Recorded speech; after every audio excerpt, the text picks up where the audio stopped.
Hello, I'm Jack Shepherd. This is my reflection on the first group meeting, Part A.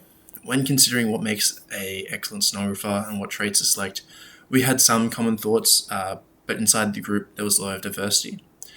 We noticed this fairly quickly, not through friction, but just through general orientation towards wanting to get the task done, and we agreed not to contradict each other, and we moved on to use preferential voting, which allowed us all to take everyone's opinion and actually put into it as well for our voting how much each of us cared about each option, and reach a fairly good, amicable outcome given the time constraints. But it did give us one very interesting thing, which I wouldn't have expected. The order that it gave us, the traits, was commitment to engaged learning, self-awareness, trustworthiness, and then conscientiousness and compassion tied at fourth. Now, having the last two tie wasn't ideal. However, as a group, we all had started researching already.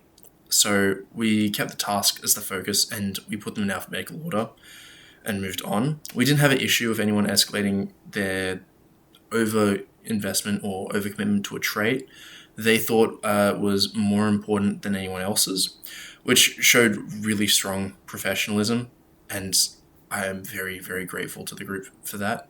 I think we did that very well. However, not everyone in the group had done the pre-work, and so we ran into a bit of an issue when it came time to vote. Given we were in class time, it wasn't forever, and we actually didn't have time for everyone to read over all of the terms and their definitions. So a lot of the votes were done just off the face value of what we kind of recognized the term to already mean. So this was bounded rationality, also known as uninformed decision making. It's where you go, I'm super ethical, I'm getting cage-free eggs, but it doesn't say they're free range. They're still in a barn. It's not perfect, but it worked. So, given the time constraints, best we could do. After this, we stayed true, managed to work on the document, dividing the tasks fairly autonomously between ourselves, and we're a pretty cohesive group unit.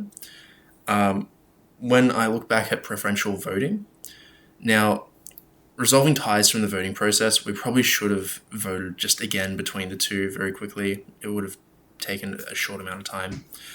With 5 people in the group, then only one would have more, because obviously uneven split.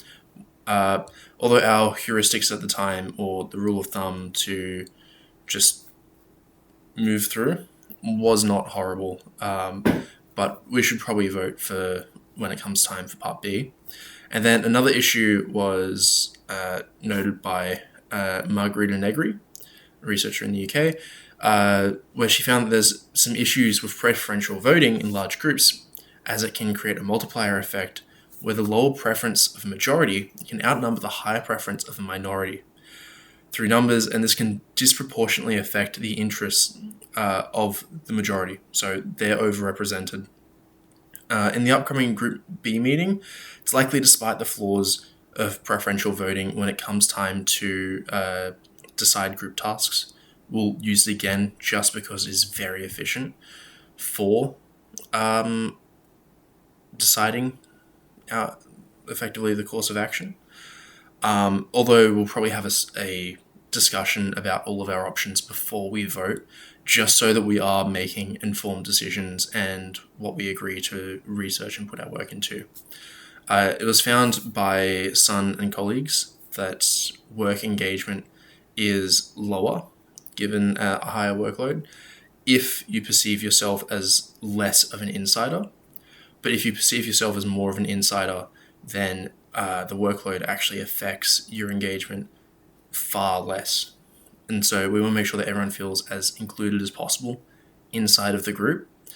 And to that end, then we're going to try and make sure that everyone feels heard.